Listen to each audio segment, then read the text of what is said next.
আসসালামু আলাইকুম। সংবাদে আপনাদের সবাইকে স্বাগতম জানাচ্ছি আমি নুসরাত। শুরুতেই সংবাদ শিরোনাম। থাইল্যান্ড কম্বোডিয়া সংঘর্ষ, নিহত বেড়ে ২৩, বাস্তুচ্যুত ৭ লাখ মানুষ। ইউক্রেন আলোচনা নিয়ে জেলেনস্কির সঙ্গে বৈঠকে বসছেন ট্রাম্পের দূত। রাখাইনের হাসপাতালে বোমা হামলার নিন্দা জানাল বাংলাদেশ।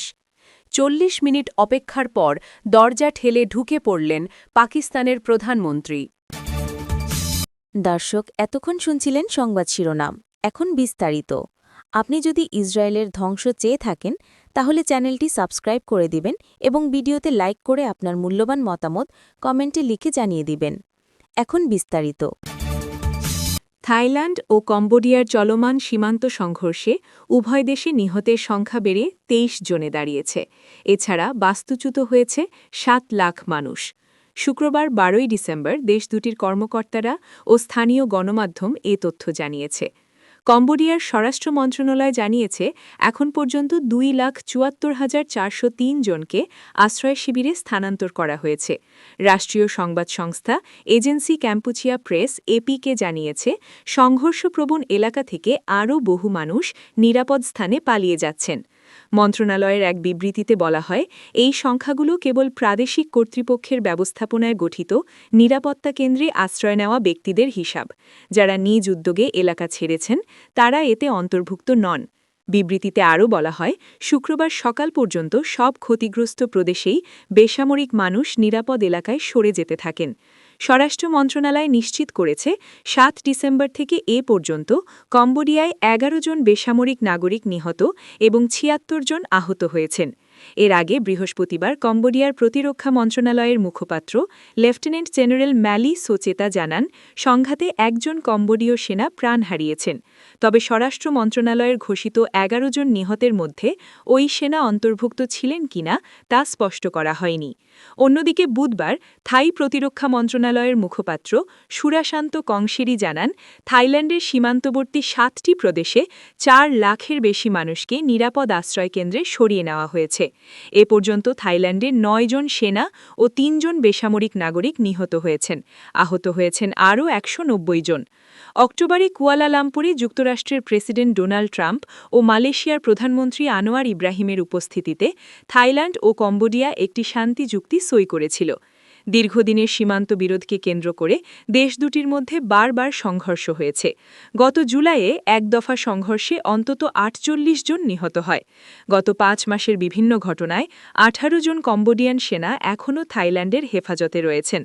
জুলাই থেকে দুই দেশের স্থলসীমান্ত বন্ধ থাকায় পারাপার ও সীমান্তবর্তী বাণিজ্য কার্যত স্থবির হয়ে পড়ে। যুক্তরাষ্ট্রের প্রেসিডেন্ট ডোনাল্ড ট্রাম্পের বিশেষ দূত স্টিভ উইটকফ ইউক্রেনের প্রেসিডেন্ট ভলোদিমির জেলেনস্কি ও অন্যান্য ইউরোপীয় নেতাদের সঙ্গে বৈঠক করবেন। আগামী সোমবার ১৫ ডিসেম্বর জার্মানির বার্লিনে বৈঠকটি অনুষ্ঠিত হওয়ার কথা আছে। শুক্রবার ১২ ডিসেম্বর এ তথ্য জানিয়েছে হোয়াইট হাউস। খবর বিবিসির।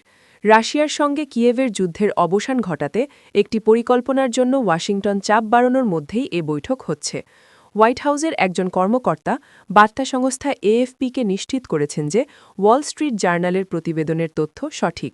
বিশেষ দূত স্টিভ উইটকফ শান্তি আলোচনার অগ্রগতি নিয়ে আলোচনা করতে চলতি সপ্তাহে জেলেনস্কি ও ইউরোপীয় নেতাদের সঙ্গে বৈঠক করবেন। জার্মান সরকারের পক্ষ থেকে গতকাল শুক্রবার জানানো হয়েছে যে আগামী সোমবার বার্লিনে নেতাদের বৈঠক অনুষ্ঠিত হবে। এর কয়েকদিন আগেই ইউক্রেনীয় কর্মকর্তারা জানিয়েছিলেন যে তারা ট্রাম্পের মূল ২৮ দফা শান্তি প্রস্তাবের ওপর ভিত্তি করে একটি হালনাগাদ পরিকল্পনা ওয়াশিংটনে পাঠিয়েছেন। বাংলাদেশ মিয়ানমারের রাখাইন রাজ্যের একটি হাসপাতালে সম্প্রতি ঘটে যাওয়া বোমা হামলার তীব্র নিন্দা জানিয়েছে। একই সঙ্গে রাখাইনে সহিংসতার বৃদ্ধি ও আন্তর্জাতিক মানবিক আইন লঙ্ঘনের ঘটনায় দেশটি গভীর উদ্বেগ প্রকাশ করেছে। পররাষ্ট্র মন্ত্রণালয় শনিবার এক বিবৃতিতে হামলায় নিহতদের পরিবারের প্রতি সমবেদনা ও আহতদের প্রতি সহমর্মিতা প্রকাশ করেছে। খবর অনুযায়ী গত বুধবার রাতে বিদ্রোহী গোষ্ঠী আরাকান আর্মির নিয়ন্ত্রণাধীন একটি হাসপাতালে বিমান হামলা চালানো হয়। এতে অন্তত ৩৪ জন রোগী ও চিকিৎসক নিহত এবং ৮০ জনের বেশি আহত হন। হামলাটি মারাউক ইউ শহরের জেনারেল হাসপাতালে ঘটে। মিয়ানমারের সামরিক বাহিনী এই ঘটনায় এখনও পর্যন্ত কোনো মন্তব্য করেনি। জান্তা সরকার দীর্ঘদিন ধরে দেশটির বিভিন্ন জাতিগত বিদ্রোহী গোষ্ঠী ও সশস্ত্র প্রতিরোধ যোদ্ধাদের সঙ্গে লড়াই চালিয়ে যাচ্ছে। বিবৃতিতে বাংলাদেশ সব বেসামরিক নাগরিক এবং স্থাপনার সুরক্ষা নিশ্চিত করার গুরুত্বের উপর জোর দিয়েছে এবং রোহিঙ্গা ও রাখাইন সম্প্রদায় সহ সকল জনগোষ্ঠীকে সহিংসতা থেকে রক্ষা করার আহ্বান জানিয়েছে।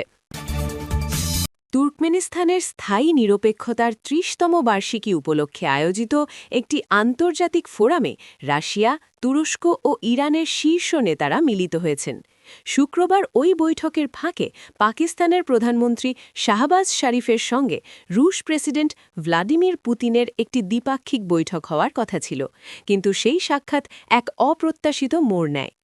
আরটি ইন্ডিয়ায় প্রকাশিত এক ভিডিওতে দেখা গেছে পাকিস্তানের প্রধানমন্ত্রী শাহবাজ শরীফ পুতিনের সঙ্গে তার নির্ধারিত বৈঠক বিলম্বিত হওয়ার কারণে শেষ পর্যন্ত পুতিন এবং তুরস্কের প্রেসিডেন্ট রিসেপ তাইয়েব এরদোয়ানের মধ্যে চলা একটি রুদ্ধদ্বার বৈঠকে প্রবেশ করেন। আরটি ইন্ডিয়া বলছে, প্রধানমন্ত্রী শাহবাজ শরীফ ও পররাষ্ট্রমন্ত্রী ইসাহাক দার পাশের একটি রুমে ৪০ মিনিট অপেক্ষা করার পর ধৈর্য হারিয়ে ফেলেন। এরপর অধৈর্য শাহবাজ শরীফ পুতিন যেখানে তুরস্কের প্রেসিডেন্ট এরদোয়ানের সঙ্গে আলোচনা করছিলেন সেই সভাকক্ষে কূটনৈতিক নিয়ম ভেঙে দরজা ঠেলে প্রবেশ করেন। তবে তাকে ভেতরে যেতে বলা হয়েছিল নাকি নিজে গেছেন সেটি স্পষ্ট নয়। ক্যামেরায় ধরা পড়া এই মুহূর্তটি সামাজিক যোগাযোগ মাধ্যমে উপহাসের জন্ম দিয়েছে। সোশ্যাল মিডিয়া ব্যবহারকারীরা এটিকে কূটনৈতিক ভুল হিসেবে অভিহিত করেছেন। তবে ভুল বুঝাবুঝি হতে পারে জানিয়ে শেষ পর্যন্ত ভিডিওটি ডিলিট করেছে রাশিয়ার রাষ্ট্রীয় সংবাদ মাধ্যম আরটি এর ভারতীয় edition RT India. RT India এক এক্স পোস্টে জানিয়েছে, তুর্কমেনিস্তানে ভ্লাদিমির পুতিনের সঙ্গে দেখা করার জন্য পাকিস্তানের প্রধানমন্ত্রী শরীফের অপেক্ষার বিষয়ে একটি পূর্ববর্তী পোস্ট আমরা মুছে ফেলেছি। পোস্টটির মাধ্যমে ঘটনাটির ভুল উপস্থাপনা হতে পারে। ৩০ বছর আগে স্থায়ীভাবে নিরপেক্ষ দেশে পরিণত হয় তুর্কমেনিস্তান। ১৯৯৫ সালের ১২ই ডিসেম্বর জাতিসংঘের সাধারণ পরিষদ সর্বসম্মতিক্রমে এটির স্বীকৃতি দেয়।